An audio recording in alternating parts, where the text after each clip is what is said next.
ने हमें डिटेन किया है, पुलिस हमें लेके जा रही है। ईवीएम यानी इलेक्ट्रॉनिक वोटिंग मशीन और लोकतंत्र की सुरक्षा को लेकर सुप्रीम कोर्ट के वकीलों ने ऐसा तहलका मचाया है कि मोदी सरकार की रातों की नींद तक उड़ गई है। वकीलों के हुंकार के आगे मोदी शाह भी पसीने से तरबितर होते हुए नजर आ रहे हैं। पूरे सोशल मीडिया पर वकीलों को खुलकर जो है समर्थन मिलता हुआ नजर आ रहा है, जिसने सियासी गलियारों में भी खुले तौर पर हाहाकार मचा दिया है। राहुल प्रियंका भी देखते रह गए और सुप्रीम कोर्ट के वकीलों ने सरकार की ईंट से ईंट बजाकर रख दी है। दोस्तों, इलेक्ट्रॉनिक वोटिंग मशीन को लेकर वकीलों ने सरकार की हालत पस्त कर रख दी है। सैकड़ों वकीलों ने दिल्ली की सड़कों पर ईवीएम को लेकर खूब जमकर हंगामा काटा और सरकार को हटाने की कसम खाई है, जिसके वीडियो से लेकर तस्वीरें भी निकलकर सोशल मीडिया पर सामने आई हैं, जिसे आप भी देख सकते हैं। स्क्रीन पर तस्वीरें चल रही हैं लगातार, कैसे सैकड़ों लोग ईवीएम के खिलाफ हल्ला बोल रहे हैं। हालांकि पुलिस ने भी अपनी तानाशाही दिखाते हुए और तानाशाही रवैया अपनाते हुए वकीलों को जबरदस्ती पकड़ लिया और उन्हें हिरासत तक में ले लिया गया था, जिसको लेकर देश भर के वकीलों में आक्रोश भी देखने को मिला।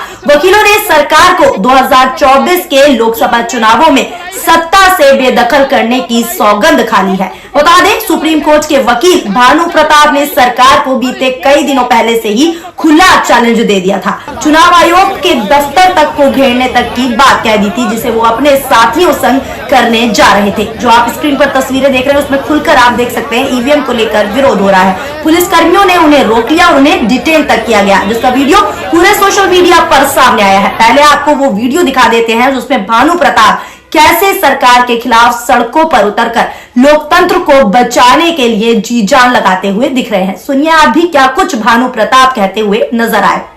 पूरा सरकारी अमला मोदी जी के सामने नतमस्तक हो चुका है, अपना ईमान खो चुका है, बिल्कुल साष्टांग दंडवत करता है। इससे ज्यादा और कोई दिक्कत होगी क्या? ईडी के लोग, सीबीआई के लोग, इनकम टैक्स के लोग, ये पुलिस वाले सारे लोग क्या कर रहे हैं? ये सब लोग ये उनके सामने नतमस्तक है। आप करो मैनेज नहीं होता, कौन कौन मैनेज नहीं होता? हर कोई मैनेज होता। अगर एक भी व्यक्ति ईमानदार होता, एक भी संस्था ईमानदार होती तो वो निष्पक्ष चुनाव कराती। इलेक्शन कमीशन निष्पक्ष होता तो स्वतंत्र, पारदर्शी और निष्पक्ष चुनाव कराए ना। हम यही तो बात करें। सवाल ये है सवाल लीजिएगा। सवाल ये है कि जो बड़ी पॉलिटिकल पार्टी है वो विरोध क्यों नहीं कर रहे? ना तो कभी नीतीश कुमार को देखा, ना राहुल गांधी को देखा, ना मायावती को देखा। अरे इस देश की जनता से बड़ा कोई होता है क्या? इस देश की जनता सबसे बड़ी है, सबसे पहले है, सबसे ऊपर है। इससे बड़ा कोई विपक्ष नहीं है। और बावजूद उसके आप कह रहे हैं कि बड़ी पॉलिटिकल पार्टियां नहीं कहती। इंडिया गठबंधन में जितनी भी 28 पार्टियां हैं, उन्होंने इलेक्शन कमीशन को लेटर लिखा कि जो वीवीपैट है, उस वीवीपैट में जो पर्ची है, वो पर्ची आप वोटर को दो और उसको उसमें डालने दो एक बॉक्स में, और उनकी 100% यानी 100% उसकी पर्ची की गिनती कराओ, क्योंकि वोट वही है। तो पॉलिटिकल पार्टियां कैसे नहीं बोल रही हैं? बोल रही हैं पॉलिटिकल पार्टियां। और यही नहीं, सिविल सोसाइटी के लोग बोल रहे हैं। सिविल सोसाइटी के लोग, आपको मालूम है सिविल सोसाइटी ने जो बनाई है, एक कमीशन बनाया, citizen commission on election report EVM और वीवीपैट पे, उन्होंने 11 पेज की रिपोर्ट बनाई है, जिसमें सुप्रीम कोर्ट के रिटायर्ड जज जस्टिस मदीन बी लोकुर उसके अध्यक्ष रहे हैं। और उसमें सुप्रीम कोर्ट के जजेस, हाई कोर्ट के रिटायर्ड जजेस, IAS officer, IPS officer, professors, ये आईआईटी एक्सपर्ट लोग हैं, उनकी पूरी रिपोर्ट है। निकाल के पढ़ो ना, उसमें नेट पर हासिल है। उन सबने 6,500 लोगों ने साइन करके इलेक्शन कमीशन को दी है। इलेक्शन कमीशन को लोगों को भी बुलाया, एक आदमी इलेक्शन कमीशन से आया, बाकी कोई नहीं आया। और वो रिपोर्ट जो है उस पे संज्ञान लेने को तैयार नहीं है इलेक्शन कमीशन। सिटीजन कमीशन के जो लोग हैं, जो सिविल सोसाइटी के लोग हैं, उनसे मिलने को तैयार नहीं है।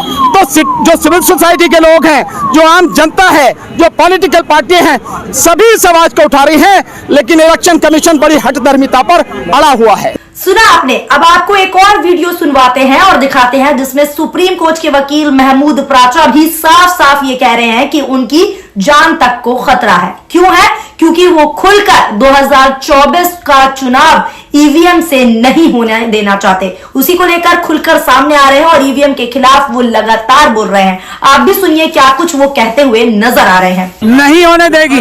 आप इतना नाउम्मीदी ना रखें। आज तो ये बात साफ हो गई ना कि इलेक्शन कमीशन हमसे मिलना चाहता है, पुलिस हमें रोकना चाहती है।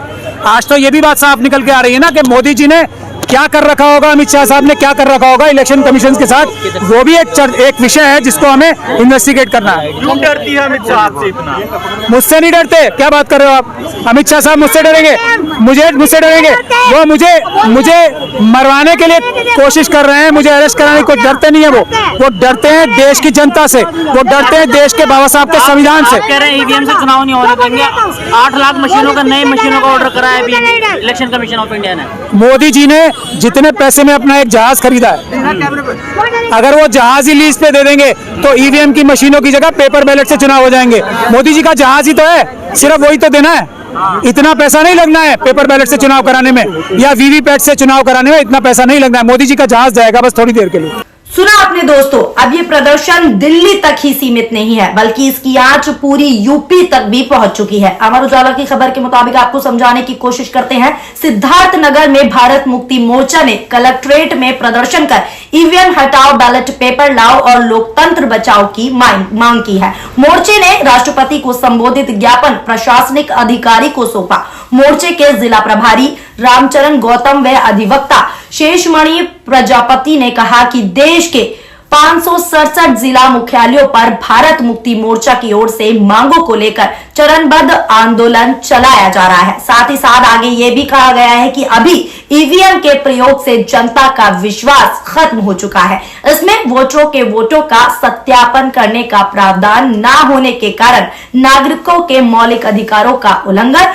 और साथ ही साथ लोकतंत्र की हत्या हो रही है। यानी सीधे तौर पर ईवीएम से चुनाव ना हो, ये कहा गया है। देश के प्रमुख राजनीतिक दलों ने, सामाजिक संगठनों ने ईवीएम मशीन पर अविश्वास जताया है, इसलिए इसका प्रयोग बंद होना चाहिए। यानी अब चारों ओर इलेक्ट्रॉनिक वोटिंग मशीन को बंद करने की आवाज गूंज उठी है। हालांकि भानु प्रताप को लेकर सोशल मीडिया पर भी पूरी तरीके से तहलका मचा हुआ है। इस मामले में एक पत्रकार ने ट्वीट किया है और भानु प्रताप को सपोर्ट करते हुए लिखा है कि दिल्ली में सुप्रीम कोर्ट अधिवक्ता भानु प्रताप और महमूद प्राचा को पुलिस ने डिटेन कर लिया। ये लोग इलेक्शन कमीशन के सामने इलेक्ट्रॉनिक वोटिंग मशीन के खिलाफ प्रदर्शन करने जा रहे थे। तानाशाही रवैया, #ईवीएम हटाओ देश बचाओ, ऐसे ट्वीट किए जा रहे हैं। एक और अन्य यूजर ने प्रतिक्रिया दी है और लिखा है कि ये वही भानु प्रताप हैं जो इलेक्ट्रॉनिक वोटिंग मशीन के खिलाफ सुप्रीम कोर्ट तक गए, जिसने ईवीएम नहीं बैलेट पेपर पर आंदोलन शुरू किया था। आज इनको पुलिस ने अरेस्ट कर लिया है। क्या निष्पक्ष चुनाव के लिए भी जनता को खुद लड़ना होगा? यानी सीधे तौर पर कहा जा रहा है कि ईवीएम हटना ही चाहिए और साथ ही लिखा है कि विपक्ष क्या सिर्फ एसी दफ्तरों से ही चुनाव लड़ेगा? ये सवाल पूछे जा रहे हैं। एक और अन्य यूजर ने ट्वीट करते हुए लिखा है कि क्या विपक्ष सिर्फ एसी दफ्तरों में बैठकर ही चुनाव लड़ेगा?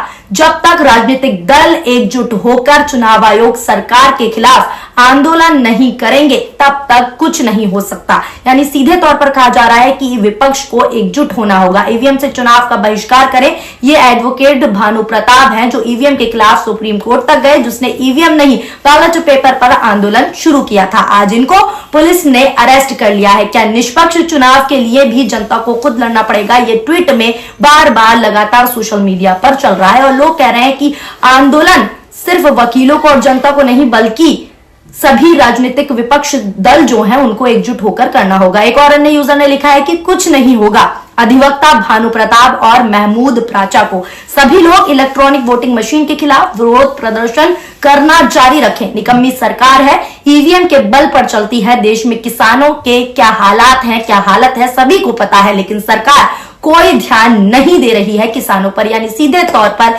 यहाँ पर यूजर सरकार को हटाने की बात भी कह रहे हैं। अब सच आपके सामने है, जब भी ईवीएम के लिए आवाज उठती है तो कैसे सरकार दबाने की कोशिश करती है, इसका वीडियो आप भी देख सकते हैं। इस वीडियो को देखकर आप भी समझ गए होंगे कि जो ईवीएम के खिलाफ आवाज उठा रहा है और कह रहा है कि ईवीएम से नहीं बल्कि बैलेट पेपर से चुनाव होना चाहिए, तो उसके प्रदर्शन को किस तरीके से खत्म करने की कोशिश की जाती है, उनकी आवाज को किस तरीके से बंद करने की कोशिश की जाती है, इस वीडियो को देखकर आप भी समझ गए होंगे। लेकिन अब क्या होने वाला है ये तो आने वाला वक्त ही बताएगा।